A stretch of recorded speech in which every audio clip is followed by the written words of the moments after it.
Hello tout le monde, c'est Jonas, j'espère que vous allez bien, moi ça va super. Et hier soir, il y a eu une bombe dans Tokyo Revenger. Il y a eu une putain de bombe dans ce chapitre. Parce que on retrouvait Takamichi, Kaku et Senju dans leur combat. Takamichi et Kaku qui essayaient d'arrêter Senju pour l'empêcher d'écraser tout le monde. Le fight se passait bien, ils ont réussi à reprendre l'avantage sur Senju et là, putain de bombe qui nous a lâché parce que Takamichi arrive entre guillemets à maîtriser son nouveau don d'avoir des flashs il arrive à avoir quelques flashs, donc il sait mieux les utiliser. Et là, il nous lâche une bombe en mode tu serais pas un voyageur temporel? Putain, t'es en mode oh merde. Oh merde, il y a donc un autre voyageur temporel. Et t'as bien Takamichi qui est en mode hein? Et quelqu'un qui l'expulse du train. Donc pour moi, il est mort. À un moment, faut pas déconner.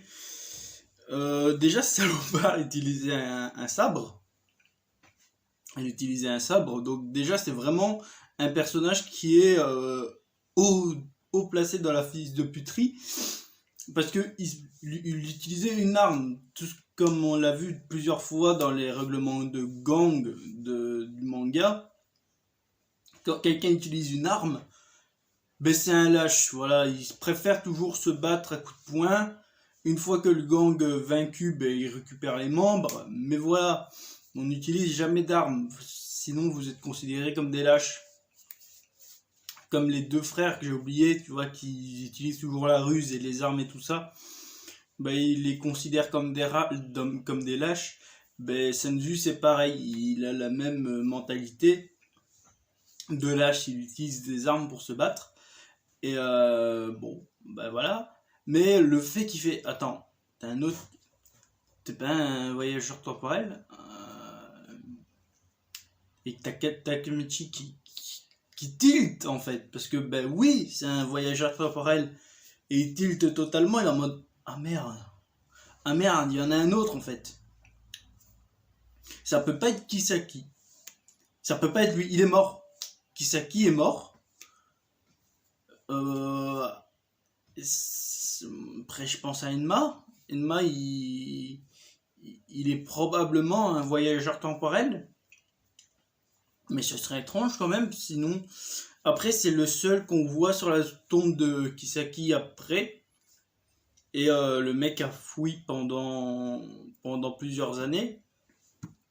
On sait que c'est un addict des sensations fortes aussi. Mais ouais, là pour le coup, le chapitre il lâche une putain de bombe en mode ouais, mais il y a un autre voyageur temporel. Après, on s'en doutait avec Kisaki, comme quoi que Kisaki avait toujours réussi à manigancer ses coups dans l'ombre et toujours réussi à changer le futur que Takamichi changeait. Parce que à chaque fois, le futur redevenait terrible.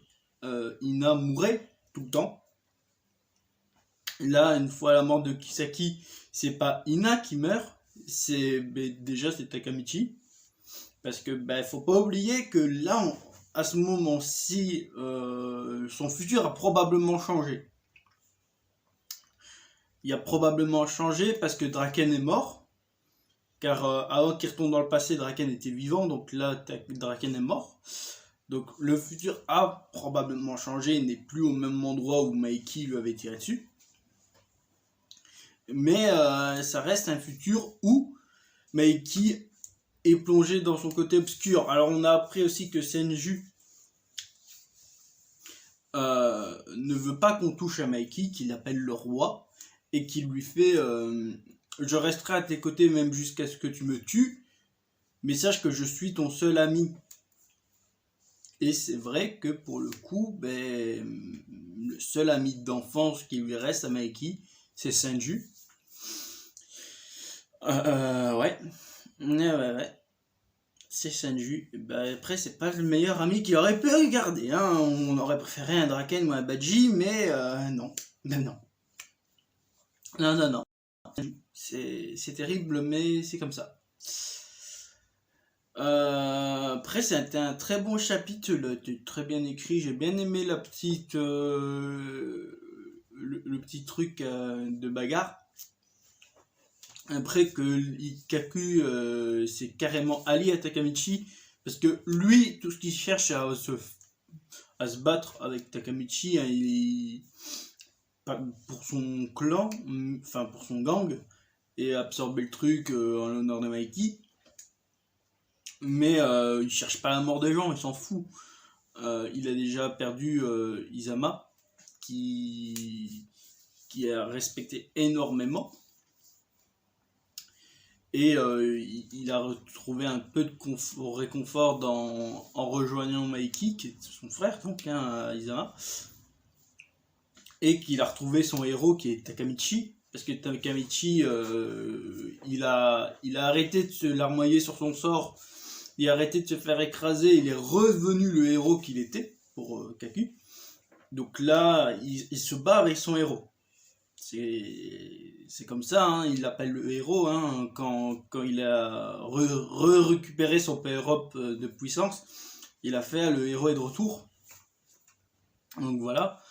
Mais ouais, ça a été bien écrit, il y a même eu un coup de clé à molette de sa part sur Senzu, t'es en mode, oh putain, ça fait du bien quand même.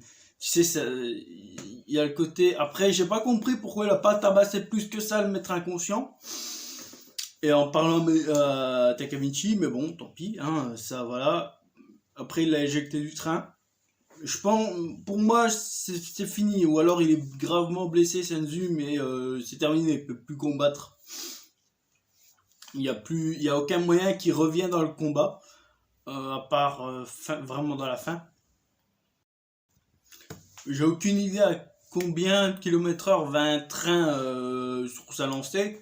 Au début de sa lancée, mais voilà, admettons il est à 30 à l'heure, ben 30 à l'heure c'est quand même suffisant pour le blesser, peut-être pas le tuer, mais pour le blesser. Et là, ouais, là c'est fini pour lui. Hein. Pour moi, il est pas mort, je pense pas qu'il sera mort. Mais, parce que à chaque fois qu'il y a eu un mort, ça a été dit. Parce qu'à chaque fois qu'il y a eu un mort, ça a été dit. Badji, ça a été dit. Putain. Kisaki, ça a été dit, ça a été montré. Izuma, c'est pareil, les balles qu'il s'est pris, on les a vues. Là, il se fait éjecter, il mourrait hors champ, ce serait stupide. Ou alors on mettrait un chapitre à aller le revoir. Ouais.